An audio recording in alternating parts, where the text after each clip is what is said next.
Then over here on this one that had Otto scratched into it, I took the spring barrel apart. I've never seen a spring destroyed this badly.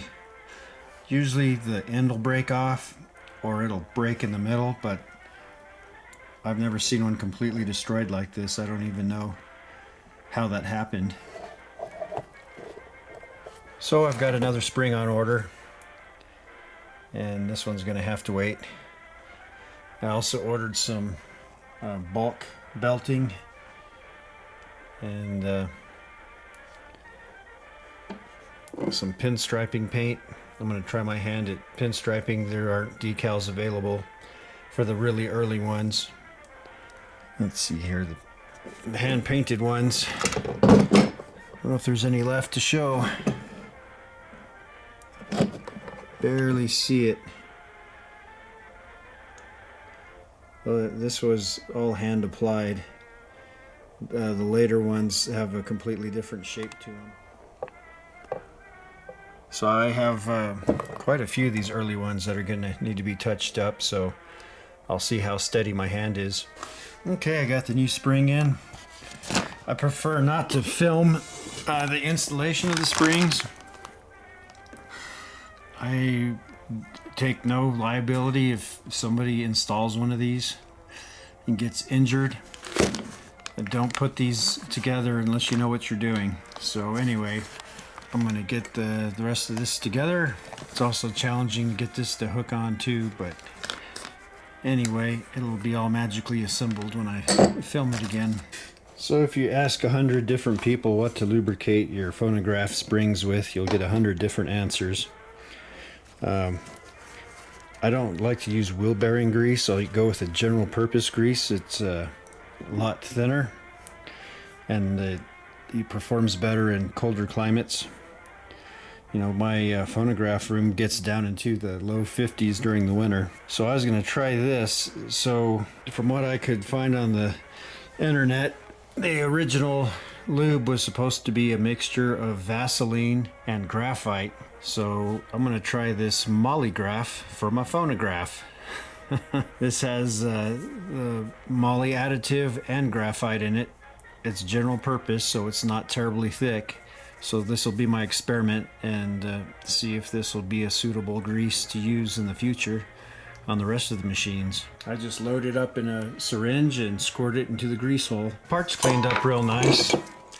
So what I've been doing with these, I wipe off the heavy grease by hand. These are going to get greased up again, you know, so I don't make them spotless, but I throw them in a tumbler with walnut shells and it cleans up real nice. I just got to pick out some of the walnut shells before I put this together.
I'm gonna let it come around to about here so I can put grease in the hole.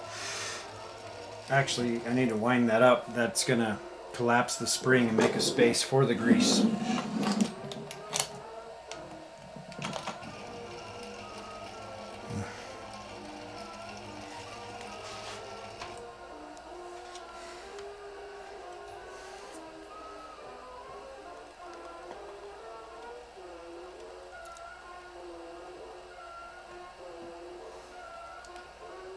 Now it's just a matter of playing the machine. Wind it up, let it unwind, and it'll work all that grease around. That's as far as I can go on this phonograph. I need to start working on the box next. It's all in pieces. And then the other one that I was working on, the box, I got to do the same. The spring's good on it, but I'm going to go ahead and tear that one down and clean it all up in the walnut shells. This one turned out so nice.